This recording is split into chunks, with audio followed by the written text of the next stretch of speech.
Now to a News 4 Jax I-Team report about a Jacksonville man who died days after getting out of jail. His family says while in jail, he did not receive medication he depended on to survive as a heart transplant recipient. Dexter Berry was 54. Body camera video shows him repeatedly telling the officer he needs his medication. News 4 Jax I-Team investigator Ann Maxwell has been digging into the documents and joins us live. Ann.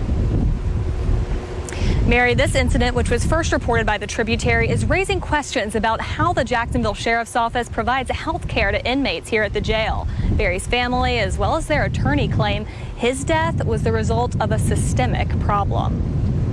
Never in a million years would we have thought we would lose our dad, let alone in the way that he passed. Dexter Berry leaves behind a wife and 4 children, including Janelle King and Dexter Berry Jr. My dad was like my best friend, my whole life. Police footage shows 54-year-old Berry in the back of a cop car on November 18th, telling the officer he has to have his medication. I take rejection medicine for my heart transplant.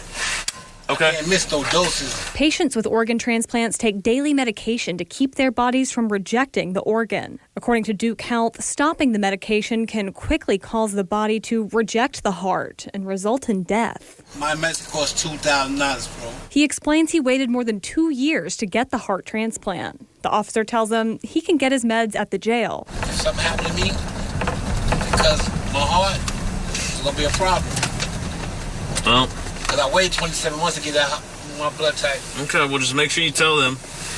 Yeah, I'm going to tell them. I'm going to tell them everything. Attorney Andrew Bonderud, who represents Berry's family, says a health report from earlier in the year was positive. It was a healthy, stable heart. He was taking his medication like he should, 3 times a day. Then November rolls around. That's when Berry was arrested on a charge of simple assault. He and his neighbor had a dispute over the Wi-Fi. I didn't put my hands on. No, so you're confusing assault for battery.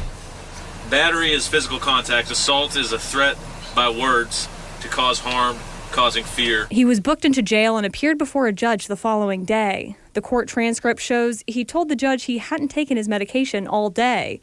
The judge responded okay and set a bond of $503. He was released after spending 2 days in jail. He didn't sound like himself that Monday when I spoke to him. He says his dad went to the hospital, but 3 days later, he died at UF Health.